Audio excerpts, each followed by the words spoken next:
Só um pouquinho, né, de assunto. A nossa amiga Keila Araújo, ela lançou o livro dela, O que fazer quando não pular o seu portão?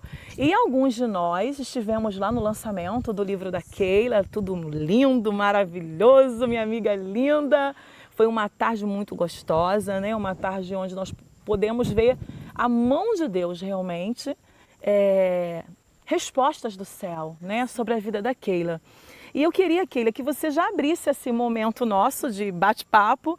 E, primeiro, por que o que fazer quando não pular o seu portão? Quando nasceu esse tema aqui no seu coração? Por quê?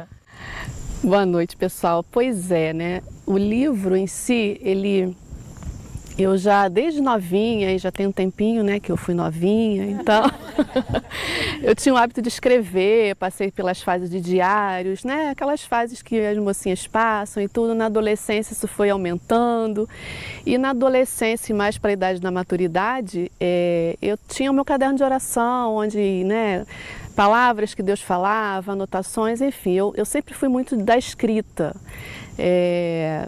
As pessoas à minha volta, amigos, familiares, falaram: você tem que escrever alguma coisa, você tem que escrever um livro. Eu falei: gente, mas eu vou falar de quê?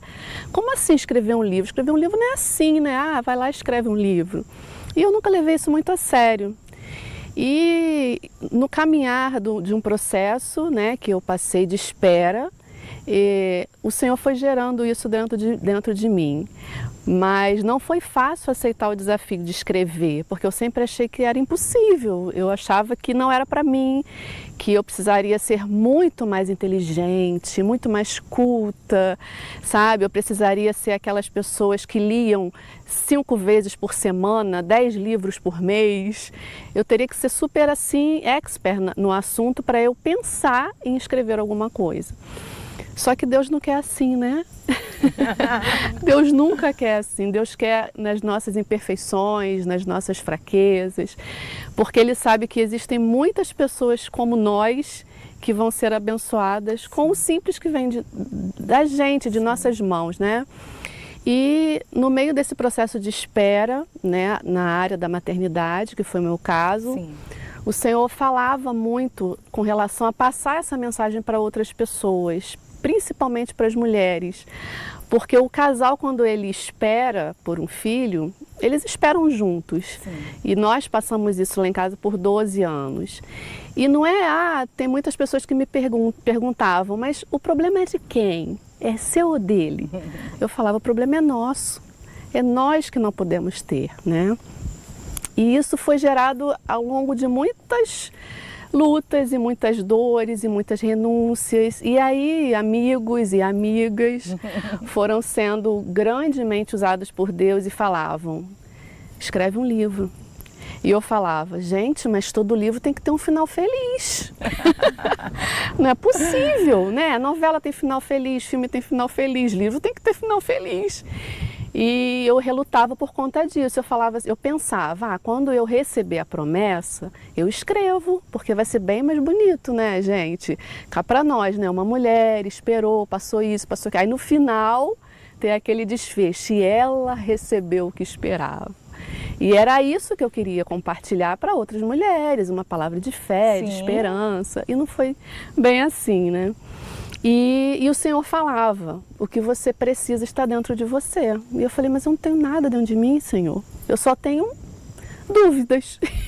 Um não, né, que para mim eu recebi como isso, né, uma resposta negativa em relação às orações e tudo mais.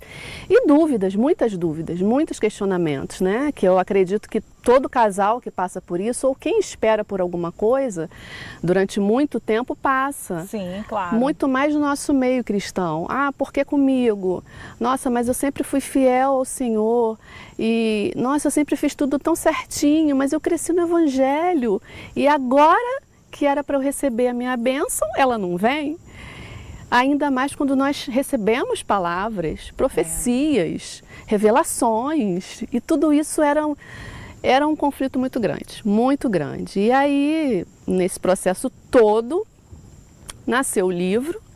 né? Ele fala não só assim do meu testemunho desse período de espera e tudo mais, mas eu comento também sobre alguns personagens bíblicos que passaram por frustrações, por lutas e ainda assim não abriram mão da sua fé, porque o que mais me incomodava, assim, eu acho que a inquietude, né, maior era perceber que muitas pessoas passavam pela mesma coisa que eu, nem sempre nessa área da maternidade, mas pessoas que esperavam por um casamento, pessoas que esperavam por um emprego, Sim.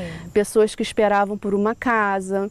Chegava em determinado momento desse processo, elas não tinham mais fé, elas não tinham mais forças.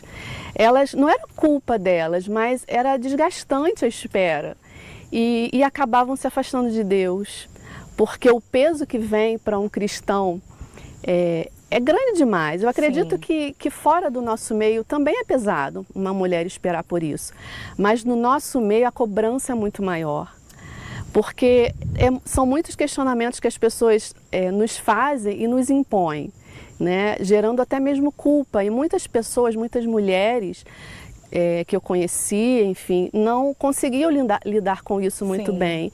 E eu falava assim, gente, tudo bem, eu tô mal pra caramba, assim, né? Tinha dias de muito choro, de muita dúvida, mas eu permaneci fiel, porque eu falava assim, eu só tenho o Senhor. E aí tinha aqueles dias, né? Sim, claro. De ir pro quarto e chorar e desabafar com ele, e questionar e perguntar por que comigo? Por que eu? Sabe, mas o Senhor falou, eu sonhava, gente, eu tinha tantos sonhos, eu sonhei já com criança dentro da minha casa.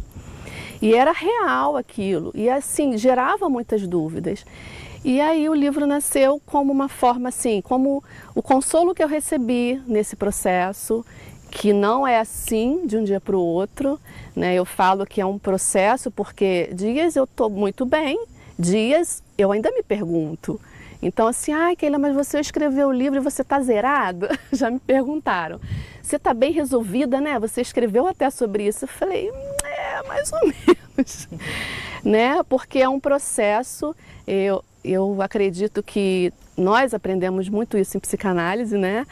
Todos nós temos falta de algo, existe a falta, existe um vazio dentro de nós, que quando nós alcançamos aquilo, alguma outra coisa nós vamos buscar. E se isso não acontecer, tem alguma coisa errada.